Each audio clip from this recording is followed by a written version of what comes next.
MES ಪುಂಡಾಟದ ವಿರುದ್ಧ ಬೆಳಗಾವಿಯಲ್ಲಿ ರಣಕಹಳೆಯನ್ನು ಕನ್ನಡಿಗರು ಮೊಳಗಿಸಿದ್ದಾರೆ. ಪರಿಣಾಮ ಬೆಳಗಾವಿಯಲ್ಲಿ ಬಂದ್ಗೆ ಬಹುತೇಕ ಬೆಂಬಲ ವ್ಯಕ್ತವಾಗಿದೆ. ವಕೀಲರ ಸಂಘ, ಆಟೋ ಚಾಲಕರ ಸಂಘ, ರೈತರ ಸಂಘ ಬೆಂಬಲವನ್ನ ಸೂಚಿಸಿದ್ದಾರೆ. ಬೆಳಗಾವಿಯಲ್ಲಿ ಎಂಇಎಸ್ ಬ್ಯಾನ್ ಆಗಬೇಕು, ಶಿವಸೇನೆ ಪುಂಡರ ಗಡಿಪಾರ ಆಗಬೇಕು ಅನ್ನೋದು ಅವರ ಒತ್ತಾಯ. ಮಹದಾಯಿ ಯೋಜನೆ ಜಾರಿ ಸೇರಿದಂತೆ ಹಲವು ಬೇಡಿಕೆಯೊಂದಿಗೆ ಬಂದ್ಗೆ ಕರೆಯನ್ನ ಕೊಡಲಾಗಿದೆ. ಅಂಗಡಿ ಮುಂಗಟ್ಟುಗಳು ಸ್ವಯಂ ಪ್ರೇರಿತವಾಗಿ ಬಂದ್ ಮಾಡುವಂತೆ ಮನವಿ ಸಹ ಮಾಡಲಾಗಿದೆ. ಈ ಕಿಚ್ಚು ಹೊತ್ತಿದ್ದೇ ಬೆಳಗಾವಿಯಿಂದ, ಸೊ ಹಾಗಾಗಿ ಅಲ್ಲೇ ಇದ್ರೆ ಎಫೆಕ್ಟಿವ್ ಇರಲಿಲ್ಲ ಅಂತಂದ್ರೆ ಇನ್ನೆಲ್ಲಿ ಸಾಧ್ಯ. ಹಾಗಾಗಿ ಸಂಪೂರ್ಣವಾಗಿ ಗಡಿ ಜಿಲ್ಲೆ ಬೆಳಗಾವಿಯಲ್ಲಿ ಬಂದ್ಗೆ ಬಹುತೇಕ ಬೆಂಬಲವನ್ನ ಸೂಚಿಸಿದ್ದಾರೆ. 22ರಂದು ರಾಜ್ಯ ಕನ್ನಡ ಪರ ಸಂಘಟನಾ ಒಕ್ಕೂಟದ ವತಿಯಿಂದ ಬಂದ್ ಕರೆಯನ್ನು ಕೊಡಲಾಗಿದೆ. ಬೆಳಗಾವಿಯಲ್ಲೂ ಕೂಡ 22ನೇ ತಾರೀಕು ದಿನ ಸಂಪೂರ್ಣ ಬಂದ್ ಆಗೇ ಆಗತ್ತೆ.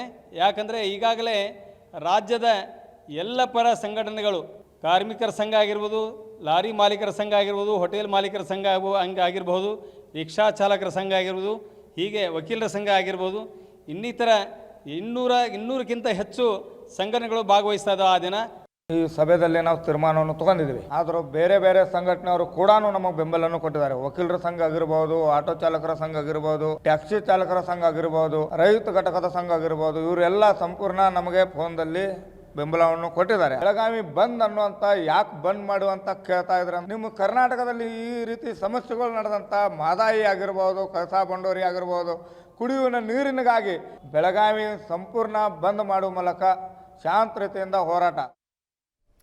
ಬೆಳಗಾವಿಯಲ್ಲಿ ಸಂಪೂರ್ಣವಾಗಿ ಸ್ತಬ್ಧ ಮಾಡ್ತೀವಿ, ಈ ಮೂಲಕ ಬಂದನ್ನು ಯಶಸ್ವಿಗೊಳಿಸ್ತೀವಿ ಅಂತ ಹಲವಾರು ಸಂಘಟನೆಗಳು ಬೆಳಗಾವಿ ಭಾಗದಿಂದ ಮಾತನಾಡ್ತಾ ಇದ್ದಾರೆ. ಇವರ ಹಕ್ಕೊತ್ತಾಯಗಳು ಹಲವಾರು ವಿಚಾರಗಳಿವೆ. ಅದರಲ್ಲೂ ಕೂಡ ಸ್ಪೆಷಲಿ ಈಗ ನೀವು ನೋಡಿದ್ರಿ ಬೆಳಗಾವಿ ಭಾಗದಲ್ಲಿ ಹೇಗೆ ಎಂಇಎಸ್ ಪುಂಡಾಟಿಕೆಯನ್ನು ಮರೆದಿದ್ರು ಅಂತ. ಈ ಕಾರಣದಿಂದಾಗಿ ಎಂಇಎಸ್ ಅನ್ನು ಬ್ಯಾನ್ ಮಾಡಬೇಕು, ಶಿವಸೇನೆ ಕಾರ್ಯಕರ್ತರನ್ನ ನಾಯಕರುಗಳನ್ನ ಇಲ್ಲಿಂದ ಗಡಿಪಾರು ಮಾಡಬೇಕು ಅನ್ನುವಂತಹ ಕೂಗು ಇದೆ. ನಾಳೆ ಇದರ ಸಲುವಾಗಿ ಬೃಹತ್ ಹೋರಾಟವನ್ನು ಕೂಡ ನಡೆಸಲಿಕ್ಕೆ ಅಣಿ ಆಗ್ತಾ ಇದ್ದಾರೆ. ಅಂಗಡಿ ಮುಂಗಟ್ಟೆಲ್ಲವೂ ಕೂಡ ಸ್ತಬ್ಧವಾಗಲಿದೆ.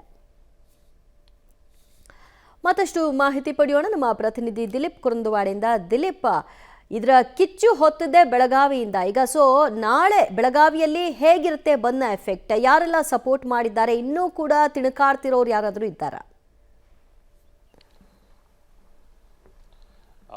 ದಿವ್ಯಾ, ಪ್ರಮುಖವಾಗಿ ಬಹುತೇಕ ಎಲ್ಲ ಕನ್ನಡ ಪರ ಸಂಘಟನೆಗಳು ಇದಕ್ಕೆ ಬೆಂಬಲವನ್ನು ವ್ಯಕ್ತಪಡಿಸಿರುವಂಥದ್ದು. ಮತ್ತು ವ್ಯಾಪಾರಿಗಳಿಗೂ ಕೂಡ ಹೋಗಿ ರಿಕ್ವೆಸ್ಟ್ ಮಾಡ್ಕೊಂಡಿದ್ದಾರೆ. ಹೀಗಾಗಿದೆ, ಒಂದಿಷ್ಟು ಈ ವಿಚಾರಗಳೆಲ್ಲ ಒಂದು ಪ್ರತಿಭಟನೆ ಮಾಡಿ ಬಂದ್ ಕರೆ ಕೊಟ್ಟಿದ್ದೀವಿ ಹಾಗೆ ಅಂತ. ಹೀಗಾಗಿ ಬಹುತೇಕ ನಾಳೆಗೆ ಬಂದ್ ಯಶಸ್ವಿ ಹೋಗೋ ಸಾಧ್ಯತೆ ಕೂಡ ಎಲ್ಲ ಇಲ್ಲಿ ಕಂಡು ಬರ್ತಾ ಇರುವಂಥದ್ದು.